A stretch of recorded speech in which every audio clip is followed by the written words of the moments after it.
Ini satu Malaysia macam kena kejutan elektrik Sebab masing-masing terkejut.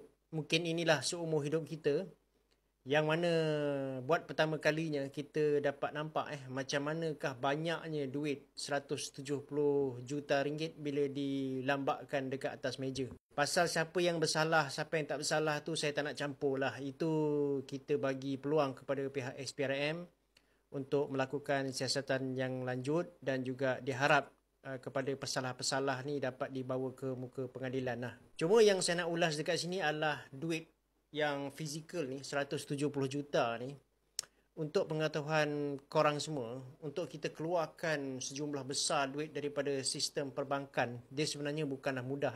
Katakanlah engkau ada duit 1 juta, engkau nak keluarkan 1 juta ni, esok kau pergi bank, kau cakap dengan bank saya nak keluarkan 1 juta daripada akaun saya. Bank tak boleh bagi kau on the spot. Bank akan cakap dengan kau, okay, kita kena buat special arrangement. Mungkin lepas beberapa hari atau lepas minggu, and then kau boleh keluarkan lah. The point yang saya cuba sampaikan dekat sini, dalam kita punya sistem ekonomi ni, majority duit yang kita guna pakai ni adalah duit yang berada di dalam keadaan digital ataupun direkodkan.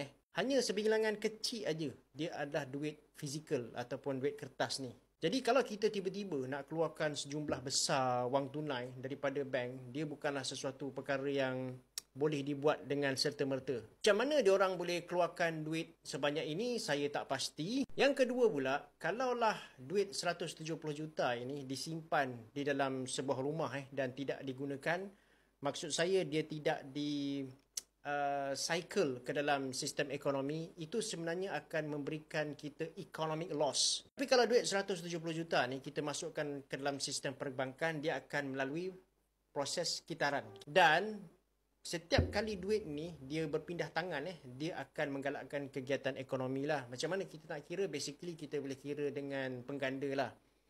Katakanlah dekat negara yang membangun nilai pengganda adalah 3. Jadi 170 juta ni darab dengan 3, kita akan dapat 510 juta ringgit. So 510 juta ni adalah wang yang boleh digandakan untuk naikkan aktiviti ekonomi kalau duit ini berada di dalam dia punya kitaran. Tapi walau apa pun, kita harap agar siasatan dapat dijalankan dengan seadil-adilnya. So guys, apa pandangan korang tentang video ni? Kalau korang rasa video ni bermanfaat, jangan lupa bagi saya satu like, sharekan video ni ramai-ramai.